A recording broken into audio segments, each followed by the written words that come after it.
Olá pessoal, tudo bem com vocês? Que bom! Então espero que tudo esteja bem, espero que vocês tenham gostando da série de ansiedade. E hoje nós vamos começar o nosso encontro falando sobre transtorno de ansiedade generalizado. É uma coisa muito interessante para que a gente possa entender, compreender. Vamos lá?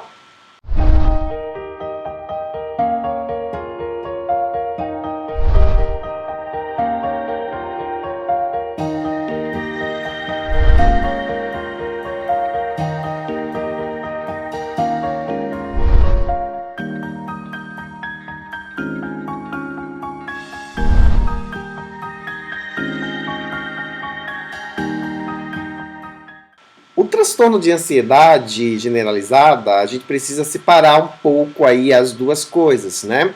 Primeiro a gente precisa entender que a preocupação em si, ela é inerente ao ser humano. Então, nós seremos sempre seres que estaremos preocupados com alguma coisa.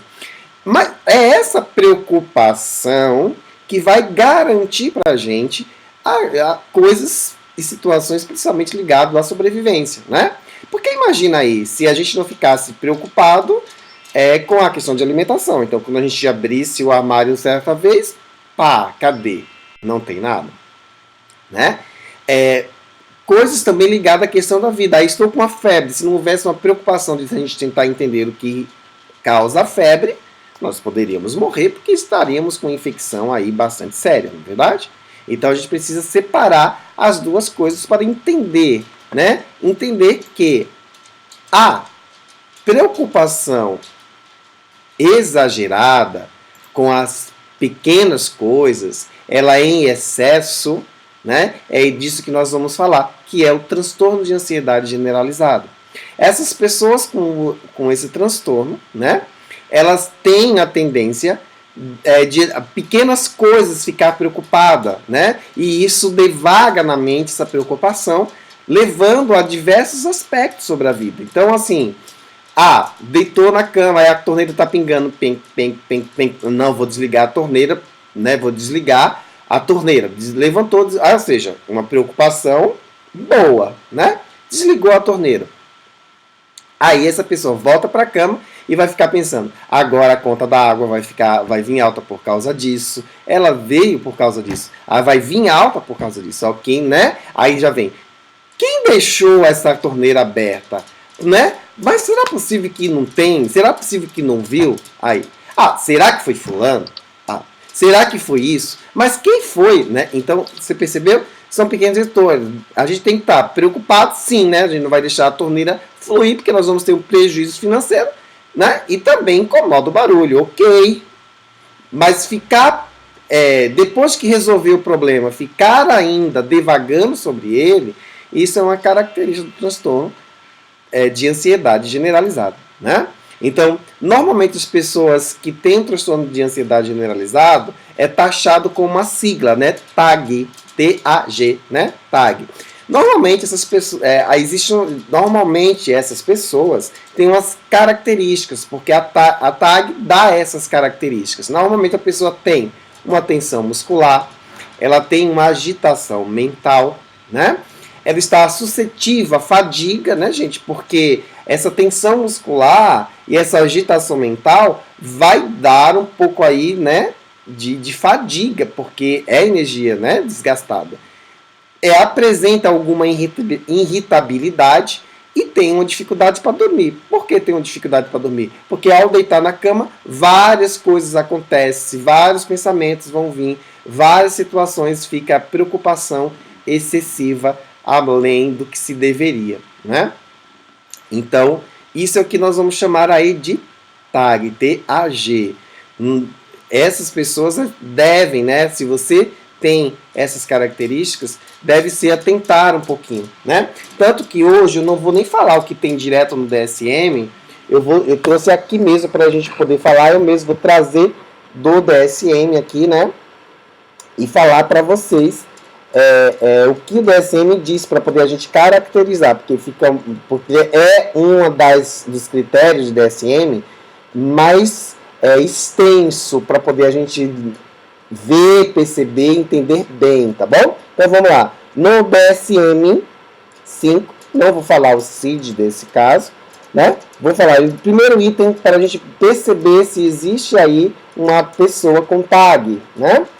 Ansiedade e preocupação excessiva, como nós conversamos, ocorre principalmente durante mais dias do que deveria, pelo menos 6 meses, né?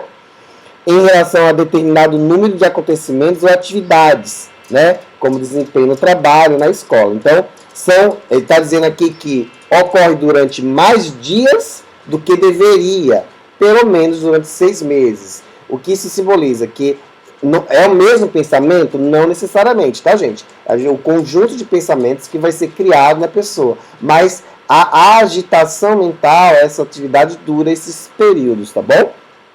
B. A pessoa acha difícil controlar a preocupação. Sim, por mais que ela tente, por mais que ela busque, por mais que ela tente se distrair, ela não consegue. Ela está assistindo um filme e aqui, quando de repente ela esqueceu o filme, está na preocupação. Ela vai fazer uma alimentação, como de repente ela esquece a alimentação, está na preocupação, tá? C. A ansiedade e a preocupação são associadas pelo menos 6 ou mais dos seguintes sintomas, né? Dos seguintes sintomas. Aí eu vou dizer aqui para você, novamente, o que o DSM fala. Quais são esses sintomas, né? Pelo menos 6 ou mais dos seguintes sintomas. Inquietação, sensação de excitação ou de estar no limite. Ficar facilmente fadigado. Dificuldade para se concentrar ou a sensação de a mente ficar em branco. Irritabilidade. Tensão muscular. Distúrbio do sono. Dificuldade de adormecer ou permanecer dormindo, ou possuir o sono agitado. Esses itens são itens importantes, né, que compõem aí uma pessoa que esteja sofrendo de TAG, TAG. Mais um foco que diz aqui a letra D do DSM. O foco de ansiedade da preocupação não está confinado às características de transtornos, né, que estejam ligados a outros eixos. Outros eixos aqui nós vamos falar outras doenças que estão ligadas aí à psiquiatria, né?